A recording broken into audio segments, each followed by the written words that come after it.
आसाम, पुद्दुचेरी आणि केरला या 3 राज्यांच्या निवडणुकांचा निकाल आता मतपेटीत बंद झालाय. मतदारांची जी आकडेवारी आलेली आहे ती मात्र थक्क करणारी आणि त्या डाव्या आघाडीला आता आव्हान दिलेलं आहे ते काँग्रेस प्रणित आघाडीनी. तर केरळामध्ये मुसलमानांची संख्या 26% आहे, तर आसाममध्ये तीच संख्या 34% इतकी जास्त आहे. पेरियार यांनी केलेलं होतं आणि या पेरियार आणि यांच्या कॉम्बिनेशन मधूनच पुढे एक द्रविड मूवमेंट तयार झाली आणि 1949 साली त्यातूनच ब्रेक अवे होऊन अण्णादुराई यांनी डीएमके पक्ष आणि त्यातून पुढे स्प्लिट होऊन करुणानिधी आणि त्याच्यापासून स्प्लिट होऊन पुढे एमजी रामचंद्रन यांनी एआयडीएमके काढला. तरी देखील त्यांची जी मूळ विचारधारेची बास्केट जी आहे ती बास्केट ही त्याच विचारांची आहे की तिकडे भारतीय जनता पक्षाच्या प्रतिष्ठेपेक्षा किंवा डाव्या आघाडीच्या डाव्या कम्युनिस्ट पक्षांच्या प्रतिष्ठेपेक्षा सर्वात काय स्टेकला लागलेलं आहे तर काँग्रेसचे नेते राहुल गांधी यांची प्रतिष्ठा आणि नेतृत्वाची कसोटी तिकडे आलेली आहे. नमस्कार, द उदय निरुडकर शो मध्ये आपल्या सगळ्यांचं मनपूर्वक स्वागत.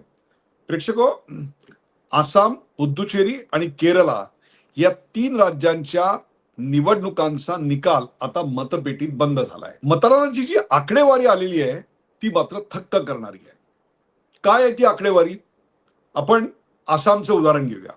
2021 साली आसाममध्ये 82% मतदान झालं होतं विधानसभेला आणि यावेळी विधानसभेला मतदान झालंय तब्बल 85%. म्हणजेच 126 जागांसाठी आसाममध्ये जी लढत आहे त्याच्यात भरघोस मतांची वाढ झालेली दिसते. केरळामध्ये तब्बल 77.75% इतकं मतदान झालंय की जे 2021 साली 73% होतं आणि तिकडे 140 जागा आता मतदानासाठी आहेत. पुद्दुचेरीमध्ये तब्बल 90% मतदान झालेलं आहे. स्वतंत्र भारताच्या इतिहासातलं या 3 राज्यांची आकडेवारी मतदानाची यापूर्वीच्या निवडणुकांची तपासून पाहिली तर आपल्या लक्षात येईल की आतापर्यंतचं झालेलं हे रेकॉर्ड ब्रेक मतदान आहे. म्हणजेच एक प्रकारे ही मतदानाची सुनामी आहे असं म्हटलं तरी आपल्याकडे हरकत नाही. अर्थातच भारतीय जनता पक्ष आसाममध्ये 2 वेळेला सत्तेवर आहे आणि सत्तेची हॅट्रिक करण्याकरता ते प्रयत्न करतायत. हेमंत बिस्वा शर्मा यांच्या नेतृत्वाखाली अटीतटीची लढाई आहे. त्यामुळे आसाम मधला जो निकाल असेल तो हेमंत यांच्या कारभारावरचा असणार आहे. तर तीच गोष्ट केरळमध्ये आहे. केरळमध्ये डाव्यांची आघाडी, तिथल्या एकदा एक पक्ष आणि एकदा एक पक्ष ही आपली सायकल तोडून 2दा डावी आघाडी तिकडे निवडून आलेली आहे आणि त्या डाव्या आघाडीला आता आव्हान दिलेलं आहे ते काँग्रेस प्रणित आघाडीनी आणि ती पुन्हा विजयाची हॅट्रिक पिनरी विजयन जे 80 वर्ष ओलांडलेले आहेत त्यांच्या नेतृत्वाखाली करून दाखवते का याचा निकाल आता आपल्याला 4 मेला ऐकायला मिळणार आहे.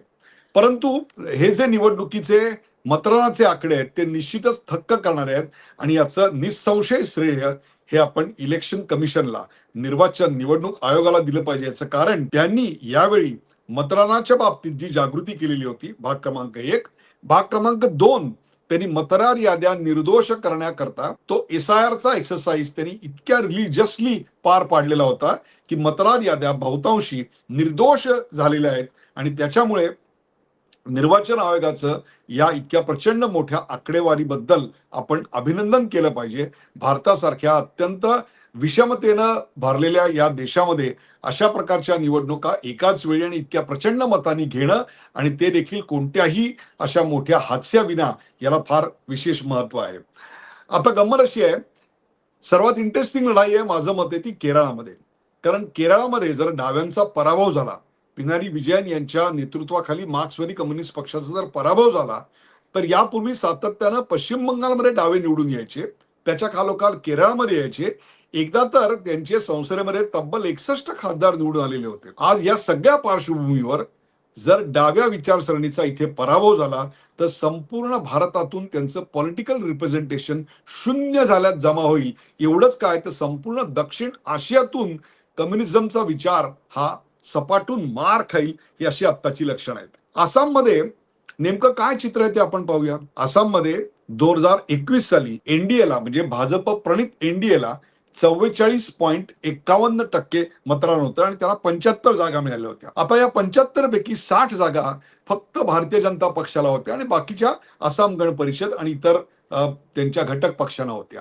मी हे तुम्हाला अशा करता सांगतोय की त्यांच्या आणि काँग्रेसमधल्या मतांच्या फरकांमध्ये केवळ 2% फरक आहे. कारण काँग्रेसला 43.3% मतं इतकी मतं मिळाली आणि त्यांना जागा मात्र 50 मिळाल्या आणि भारतीय जनता पक्षाच्या एनडीएला 75 जागा मिळाल्या. केरळामध्ये 2021 साली एलडीएफ म्हणजेच डाव्यांची जी आघाडी होती त्या आघाडीला 45.28% मतं 140 मतदारसंघात मिळून पडली आणि त्यांनी तब्बल 99 जागा इतक्या मिळवल्या. म्हणजे तिकडे एक बायपोलर दुरंगी लढत ज्याला आपण म्हणतो ती दुरंगी लढत होती. कारण काँग्रेसच्या युडीएफला 44 जागा मिळाल्या आणि जणू काही तिसरी कुठली शक्ती तिकडे अस्तित्वातच नव्हती आणि काँग्रेसला 39 म्हणजे जवळपास 39.65चा आकडा आहे. म्हणजे आपण जवळपास 40%च्या आसपास त्यांना मतं मिळालेली होती. अर्थातच आसाममध्ये ज्या प्रकारचं मतदान झालेलं आहे, ज्या प्रकारे हिंदू एकवटलेला आहे, त्याचा परिणाम बाजूच्या सीमावर्ती असलेल्या पश्चिम बंगालमध्ये होणार यात काही शंकाच नाही. आणखीन एक अनुभव तुम्हाला मी सांगतो, एक सेफॉलॉजिस्ट म्हणून, जेव्हा जेव्हा आसाममध्ये मतदान वाढलेलं आहे किंवा इतरत्र सुद्धा मतदान जेव्हा वाढलेलं आहे तेव्हा त्याचा फायदा भारतीय जनता पक्षाला झाल्याचं आपल्याला अलीकडच्या 7 ते 8 निवडणुकांचा जर अभ्यास केला तर आपल्याला दिसतं. आणखीन एक महत्वाची गोष्ट म्हणजे आसाम याच्यामधलं जे व्होटिंग पॉप्युलेशन आहे, मतदान करणाऱ्यांची जी संख्या आहे, त्या संख्येचं जर आपण वयानुसार वर्गीकरण केलं तर पहिल्यांदा व्होट करणारे आणि दुसऱ्यांदा व्होट करणारे म्हणजे तरुण मतदार जे आहेत त्यांची संख्या केरळापेक्षा खूपच जास्त आहे. त्यामुळे तरुणाईची संख्या आसाममध्ये खूप जास्त आहे आणि तिथले हेमंत बिस्वा शर्मा हे जे भारतीय जनता पक्षाच्या निवडणुकीचा मुख्यमंत्रीपदाचा चेहरा आहे ते रिलेटिव्हली तरुण अशा प्रकारचे मुख्यमंत्री आहेत. तर केरळामध्ये तरुणांची संख्या ही रिलेटिव्हली कमी आहे आणि 60 प्लस म्हणजे सिनियर सिटीजन किंवा 45 ते 60 यांची संख्या जास्त आहे आणि तिकडे पिनारी विजयन जे 80 अधिक वर्षाचे आहेत ते आता निवडणुकीच्या रिंगणात आहेत. आता तिथले जाती आणि धार्मिक समीकरणं कशी आहेत ती पाहूया आपण. केरळमध्ये 54% हिंदू आहेत तर आसाममध्ये 61% हिंदू आहेत. लक्षात घ्या, 54% आणि 61%. तर केरळामध्ये मुसलमानांची संख्या 26% आहे तर आसाममध्ये तीच संख्या 34% इतकी जास्त आहे. हेमंत बिस्वा शर्मा यांचं जर भाषणं मी ऐकली आणि ती जर खरी असतील तर ती टक्केवारी 34 नाही तर तब्बल 40% इतकी मोठी आहे. आता ख्रिश्चनांची संख्या किती आहे तर केरळामध्ये ती 18% आहे आणि आसाममध्ये ती अवघी 4% आहे. त्यामुळे मुसलमानांची संख्या ही दोन्ही राज्यांमध्ये केरळ आणि आसाम इकडे अतिशय सिग्निफिकंट ज्याला म्हणू तशी आहे. तर केरळामध्ये ख्रिश्चनांची संख्या 18% म्हणजे निश्चितच एक सिग्निफिकंट अशा स्वरूपाची आहे. त्यामुळे धर्मांतर आणि डेमोग्राफिक बदल म्हणजे लोकसंख्या जी बदलली जाते घुसखोरांमुळे असेल किंवा इतर अनेक गोष्टींमुळे असेल, हा निवडणुकीतला आसाम मधला आणि केरळमधला समानरित्या अत्यंत महत्वाचा मुद्दा या निवडणुकीला वारंवार चर्चेला गेलेला किंवा प्रचारामध्ये आपल्याला दिसतो. त्याचं कारण लोकसंख्येचं बदलतं प्रमाण तिकडे लोकशाहीची गणितं चुकवू शकतं अशा प्रकारची परिस्थिती आता निर्माण झालेली आहे. त्याचबरोबर आसाममध्ये जुबिन गर्ग हे तिथले जे प्रख्यात गायक होते त्यांचं तरुणपणी अकाली निधन झालं. त्या निधनावरून जो गदारोळ उठलेला होता तो अजून शांत झालेला दिसत नाही आणि तोही एक मुद्दा या निवडणुकीमध्ये वारंवार आलेला होता. तसंच केरळामध्ये महागाई हा एक विषय निवडणुकीच्या काळात चर्चेला गेलेला होता. बेरोजगारी हा विषय आणि स्थलांतर हा विषय खूप मोठ्या प्रमाणात चर्चेला गेला होता. केरळाचं वैशिष्ट्य काय बघा, म्हणजे केरळी माणूस नोकरी मिळवण्याकरता रोजगाराकरता जातोय आखाती देशांमध्ये आणि तिथे जाऊन तो काही फार मोठी सायंटिस्टची कामं वगैरे करतोय का तर अजिबात नाही. तर साधारणतः मध्यम अशा स्वरूपाची किंवा निम्न दर्जाची कामं खूप मोठ्या प्रमाणात आपल्याला तिकडे करताना दिसतो. मग केरळामध्ये येऊन अशी निम्न स्तरावरची आणि मध्य स्तरावरची कामं कोण करतो तर ते बिहारी करतात, उत्तर प्रदेशी करतात आणि नेपाळी येऊन करतात. त्यामुळे केरळमध्ये फिरताना मला अनेकदा हल्ली हिंदीमध्ये दुकानांच्या पाट्या दिसतात. त्याचं मला आश्चर्य वाटलं. तिकडे तर काही खळखट्याक मुंबई मराठी पाहिजे असं काही नाही. मग हिंदी बोर्ड कशावर नाहीत तर त्याचं उत्तर आहे, त्याचा जो ग्राहक आहे त्या ग्राहकाला हिंदीच येतं, त्याला मल्याळी येत नाही. म्हणून त्या दुकानांची नावं हिंदीमध्ये म्हणजे देवनागरी स्क्रिप्टमध्ये यायला लागली होती. हाऊ द मार्केट फोर्सेस आणि ग्राहक how how how the customer decides the language of the trade, याचं हे एक उत्तम उदाहरण आहे. आपल्याकडे कोकणामध्ये जर तुम्ही गेलात तर रत्नागिरी किंवा आसपासच्या भागात की 50% अधिक आंब्याची शेती ही नेपाळहून येणाऱ्या स्थलांतरित मजुरांवर अवलंबून आहे. आणि आपल्याकडची कोकणातली माणसं मात्र रोजगारासाठी मुंबई पुण्याकडे धाव घेत असतात. हे सगळं स्थलांतराचं चित्र आहे.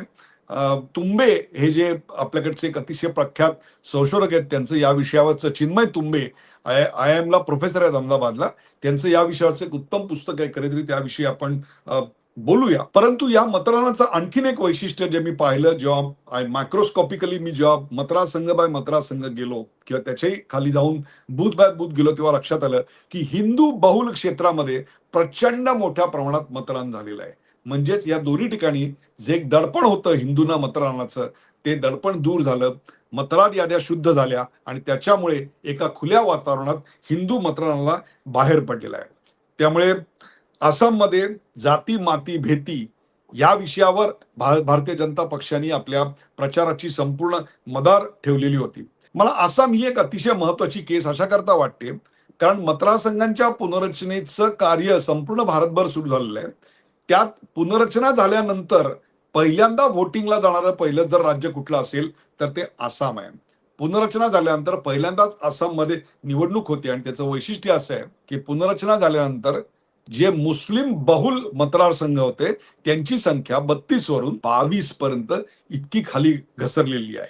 म्हणजे एक प्रकारे मतदार याद्या शुद्धीकरणानंतर जे मतदार बाहेर पडले ते मतदार बहुसंख्य मुस्लिम होते, कारण ते आपलं मुस्लिम होते म्हणून नाही बाहेर पडलेले, ते आपलं या देशाचं नागरिकत्व आणि आपण मतदानाला पात्र आहोत याची कागदपत्र ते प्रोड्यूस करू शकले नाहीत म्हणून ते बाहेर पडले. आणि दुसरीकडे मुस्लिम बहुल मतदारसंघांची संख्या 32 वरून 22 पर्यंत खाली आलेली आहे. अर्थात आसाममध्ये काँग्रेस भारतीय जनता पक्ष जास्त जागा लढवतोय. काँग्रेस 99 जागा लढवतोय तर भारतीय जनता पक्ष 90 जागा लढवतोय आणि बाकीच्या जागा आसाम गण परिषद याच्यावर आहे. आणखीन एक शेवटचा मुद्दा मला इथे असं सांगायचा आहे आणि तो म्हणजे आसाममध्ये, केरळामध्ये, पुद्दुचेरीमध्ये इतक्या प्रचंड प्रमाणात वोटिंग मारतं. 82चं 85% होतं, 73चं 77% होतं, पुद्दुचेरीत 90% होतात. याच्यावरून मतदारांनी त्या त्या राज्यात जे SIR झालं त्या SIR वर त्यांनी एक प्रकारे शिक्कामोर्तब केले. विशेषतः केरळामध्ये आणि पुद्दुचेरीमध्ये आपल्याला हे निश्चित म्हणता येतील. त्यामुळे SIR ला ज्या पक्षांनी विरोध केला त्यांना या निवडणुकीमध्ये त्याचा फटका मतदार दिल्याशिवाय राहणार नाही ही वस्तुस्थिती आहे. आणि ज्या पक्षांनी SIR ला समर्थन दिलं त्यांच्या मागे जनता ठामपणे उभी राहील असं आत्ताचं चित्र दिसतंय. पुन्हा एकदा शेवटी निर्वाचन आयोगाचे आभार मानले पाहिजेत, कारण निर्वाचन आयोगाने, निवडणूक आयोगाने घरोघरी जाऊन जो प्रचार केला त्या प्रचारामुळे इतक्या प्रचंड मोठ्या प्रमाणात मतदान झालं यात काही शंका नाही. अर्थात या क्षणी मला एक दुसरा मोह होतोय, जरी पश्चिम बंगालचं मतदान झालेलं नसलं तरी पश्चिम बंगाल, केरळ आणि तमिळनाडू ही जी 3 राज्य आहेत त्यांच्यामधले एक प्रकारची सुसंगती आणि विसंगती तुमच्यासमोर मांडायची. याचं कारण असं आहे की या तिन्ही राज्यांमध्ये भारतीय जनता पक्ष एकदाही सत्तेवर आलेला नाही आणि त्यामुळे या 3 राज्यांमध्ये असं काय आहे की जिथे भारतीय जनता पक्ष सत्तेवर येऊ शकत नाही, किंबहुना या ठिकाणी काँग्रेस देखील बराच काळ सत्तेवर येऊ शकलेले नाहीये. तिन्ही ही एक प्रकारे बॉर्डर स्टेट आहेत.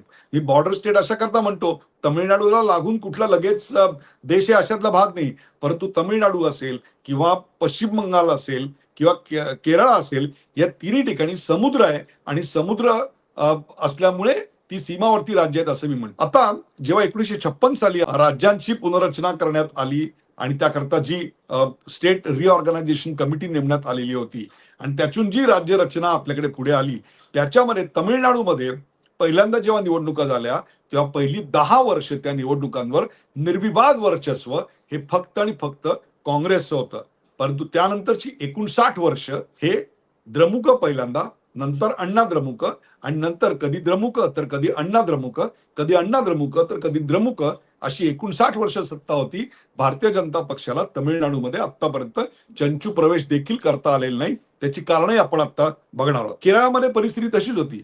केरळामध्ये स्टेट रिऑर्गनायझेशन कमिटीच्या रिपोर्ट नंतर जेव्हा केरळाच्या निवडणुका झाल्या तेव्हा पहिली 20 वर्ष काँग्रेसच्या UDFची सत्ता होती आणि त्यानंतर आपल्याला 49 वर्ष ही LDFची किंवा UDFची कधी LDF किंवा कधी UDF यांची सत्ता होती. अपवाद फक्त मागच्या 2 वेळचा म्हणजे 2016 आणि 2021चा, जिकडे आपल्याला डाव्या आघाडीची सत्ता तिकडे आलेली दिसते, जी डावी आघाडी आता तिकडे हॅट्रिकसाठी जोरदार प्रयत्न करते. पश्चिम बंगालमध्ये देखील तशीच परिस्थिती आहे.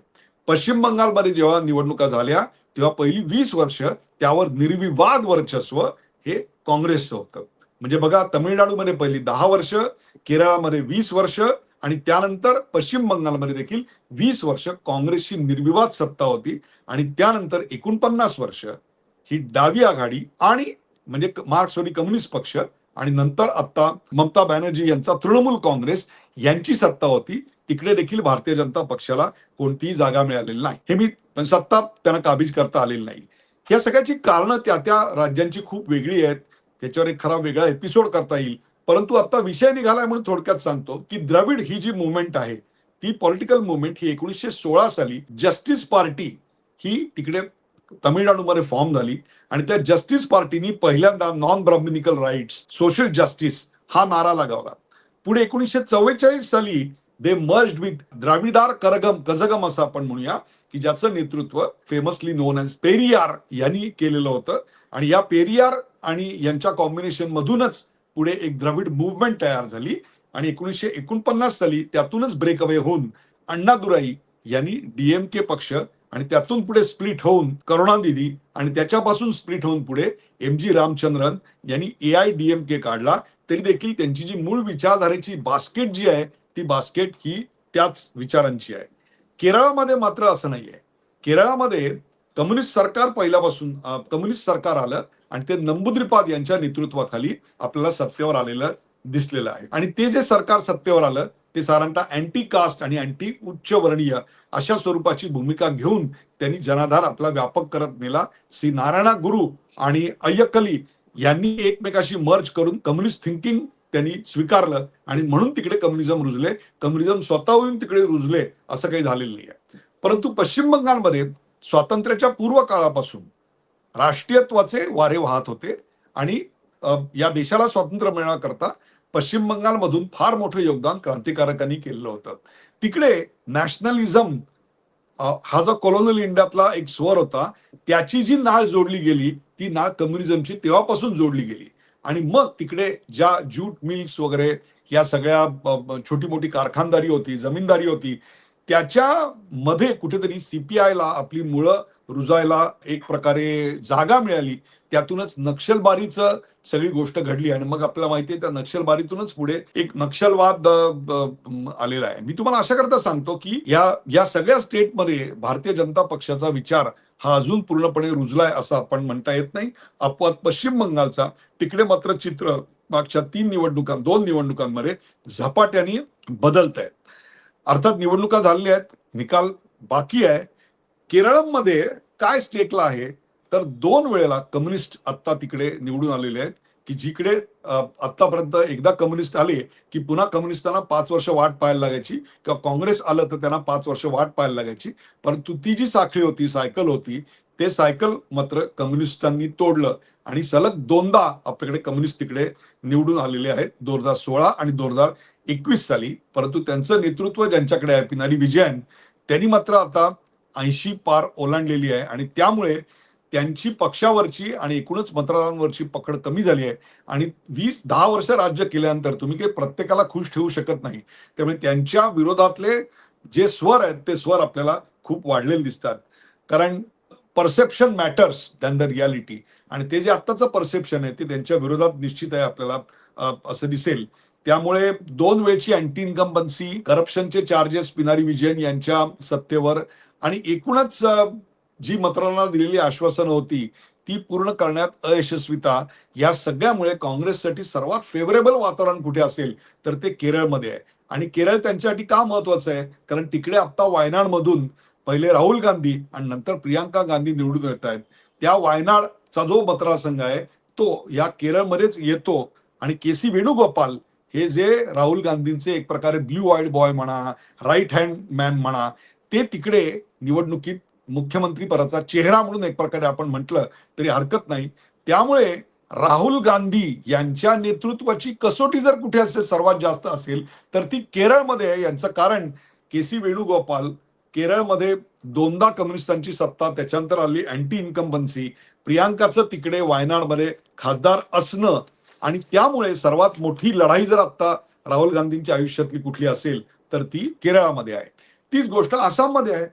आसाममध्ये तिसऱ्यांदा आपली सत्ता यावी याकरता भारतीय जनता पक्ष सत्तेसाठी जोरदार प्रयत्न करतोय. आणि त्यांना चॅलेंजर कोण आहे? तर चॅलेंजर आसाममध्ये त्यांच्याकडे काँग्रेस आहे आणि तिकडे गोगोई हे त्यांचे एक प्रकारे तिथला, आणि म्हणून तिकडे जी फाईट आहे ती भाजप वर्सेस काँग्रेस अशी आहे. आणि केरळामध्ये जी फाईट आहे ते डावी आघाडी विरुद्ध काँग्रेस आहे. त्यामुळे या दोन्ही ठिकाणी काँग्रेसच चॅलेंजर आहे. पण फरक असा आहे की केरळामध्ये ते डाव्या आघाडी बरोबर लढतायत, परंतु इंडिया आघाडीमध्ये मात्र हे मार्क्सवादी कम्युनिस्ट पक्ष त्यांच्या खांद्याला खांदा लावून किंवा मांडीला मांडी लावून मोदी विरोधात मात्र सामील होताना दिसत आहेत. त्यामुळे एकीकडे दोस्ती आणि दुसरीकडे दुश्मनी अशा प्रकारच्या विसंगतीला त्यांना सामना द्यायला लागतोय. हे मी तुम्हाला अशा करता सांगतोय, विशेषतः आसाममध्ये 34% हे मुस्लिम आहेत. आणि ते जे 34% मुस्लिम आहेत, सीमावर्ती आहेत, तिथे डेमोग्राफिक चेंज खूप मोठ्या प्रमाणात झालेला आहे. हे 34% मुस्लिम मतदार कधीही भारतीय जनता पक्षाला मतदान करत नाहीत. त्यामुळे भाजपला जर निवडून यायचं असेल तर उर्वरित 66% मतदानातून त्यांना निवडून यायला लागतं. परंतु काँग्रेसला मात्र हिंदू मतदान करतात आणि मुस्लिम तर करतातच. त्यामुळे त्यांना 100% मतदानातून निवडून यायचं असतं. अशा प्रकारची ही एक विषम लढाई आहे. त्यात पुन्हा या निवडणुकीच्या सगळ्या रणधुमाळीमध्ये पहिल्यांदा गोगोई यांच्या पत्नीवर आरोप झालेले होते, भ्रष्टाचाराचे इतर अनेक गैरव्यवहाराचे आरोप झाले होते. त्याला प्रत्युत्तर म्हणून की काय, हेमंत बिस्वा शर्मा यांच्या पत्नीवर देखील आरोप झाले की त्यांनी 2-2, 3-3 पासपोर्ट वगैरे काय ठेवलेत अमुक तमुक. परंतु हे सगळे जे आरोप होते ते सिद्ध करता आले नाहीत काँग्रेसला. आणि त्यांच्या गोगोई यांच्या पत्नीवरचे आरोप जे झाले त्याचं निराकरण काही त्यांना करता आलं नाही. त्यामुळे त्याचा काही फार परिणाम या निवडणुकीवर काही दिसेल असं आम्हाला दिसत नाही. शेवटी या 3 राज्यांमध्ये आसाम, केरळ आणि पुद्दुचेरी यातली सर्वात महत्वाची 2 राज्य म्हणजे आसाम आणि केरळ, तिकडे काय स्टेकला लागलंय, तर मला असं वाटतं की तिकडे भारतीय जनता पक्षाच्या प्रतिष्ठेपेक्षा किंवा डाव्या आघाडीच्या, डाव्या कम्युनिस्ट पक्षांच्या प्रतिष्ठेपेक्षा सर्वात काय स्टेकला लागलेलं आहे, तर काँग्रेसचे नेते राहुल गांधी यांची प्रतिष्ठा आणि नेतृत्वाची कसोटी तिकडे लागलेली आहे. ऑलरेडी त्यांच्या नेतृत्वावर काँग्रेसच्या मधूनच अनेक प्रश्नचिन्ह उपस्थित केली आणि त्यातूनच G20, G21 अशा प्रकारचा, G23 वगैरे आपल्याला माहिती आहे तो पत्रव्यवहार सगळा झाला. मग त्यातल्या काही लोकांना काढून टाकण्यात आलं, गुलाम नबी आझाद असतील वगैरे, हा सगळा इतिहास जाऊन द्या. परंतु त्यांच्या नेतृत्वावर ममता बॅनर्जी यांनी पहिल्यांदा प्रश्नचिन्ह उपस्थित केलं आणि त्याला शरद पवार यांनी देखील त्यावेळेला समर्थन दिलेलं होतं. जरी ते महाराष्ट्रामध्ये त्यांच्या बरोबर असले तरी देखील तेव्हा देखील त्यांनी प्रश्नचिन्ह उपस्थित केलं होतं. आणि एका ओसाड गावच्या जमीनदारासारखी, त्या गढीसारखी ती अवस्था आहे अशा प्रकारचं वर्णन त्यांनी केलेलं होतं. परंतु केरळमध्ये 2 टाइमची अँटी इन्कम्बन्सी आणि आसाममध्ये पण 2 टाइमची अँटी इन्कम्बन्सी, याच्यामुळे त्यांच्यासाठी आता एक फेवरेबल ग्राउंड आहे. त्यामुळे फेवरेबल ग्राउंडवर जर राहुल गांधी पुन्हा एकदा परफॉर्म करण्यात अपयशी झाले तर त्यांच्या नेतृत्वावरचं प्रश्नचिन्ह पुन्हा एकदा खूप मोठं होऊन आपल्याला आलेलं दिसेल. So not winning in this environment is going to be a big setback for Rahul Gandhi's winning ability and leadership ability. दुसरी गोष्ट म्हणजे केरळ असेल किंवा आसाम असेल, केरळ असेल किंवा आणखीन तामिळनाडू असेल, या दोन्ही ठिकाणी आपल्याला SIR हा मुद्दा निवडणुकीचा नाही हे सिद्ध झालेलं आहे. किंवा निवडणुकीच्या प्रचारातही तो कुठे आलेला नव्हता. तो येतोय तो फक्त पश्चिम बंगालमध्ये, ज्याच्यावर मी एक वेगळा व्हिडिओ आपल्या सगळ्यांसाठी केलेला आहे. काँग्रेस वारंवार किंवा राहुल गांधी त्यांच्या भाषणामध्ये तरुणाईचा उल्लेख करतात, जेनजीचा उल्लेख करतात, तेव्हा त्यांचा रेफरन्स पॉईंट कुठला असेल तर तो, ज्याप्रमाणे श्रीलंकेमध्ये तरुणाई रस्त्यावर उतरली आणि त्यांनी अनागोंदी माजवली, ज्याप्रमाणे बांगलादेशामध्ये हिंसाचार झाला, तरुणाई रस्त्यावर आली, त्यांनी पोलीस स्टेशन्स पेटवली, नेपाळमध्ये ज्याप्रमाणे तरुणाई रस्त्यावर उतरली आणि त्यांनी जाळपोळ केली आणि हिंसाचार घडवला आणि या तिन्ही ठिकाणी सत्तांतर घडलं, तशीही तरुणाई इथे सत्तांतर घडवेल अशा भ्रमात ते बहुधा असावेत. आणि ती त्यांची ताकद इकडे आता दाखवू शकतायत का, हे देखील या मतपेटीतून आपल्याला पुढे आलेलं दिसेल. त्यामुळे या 3 राज्यात जिकडे मतदान झालेलं आहे तिकडे जर आता कसोटी कसली लागली असेल तर ती भारतीय जनता पक्ष हॅट्रिक करताय का किंवा डाव्या आघाडी हॅट्रिक करताय का याची नाहीये, तर राहुल गांधी आपल्या नेतृत्वाची लाज राखू शकतायत का याची कसोटी आता लागलेली आहे. हा कार्यक्रम आपल्याला कसा वाटला ते आम्हाला जरूर सांगा. कोणते आणखी नवीन विषय जर आम्ही घ्यायचे असतील तर जरूर सुचवा. कार्यक्रम लाईक करा, शेअर करा, सबस्क्राईब करा, पाहायला विसरू नका. The Uday Nirgudkar show.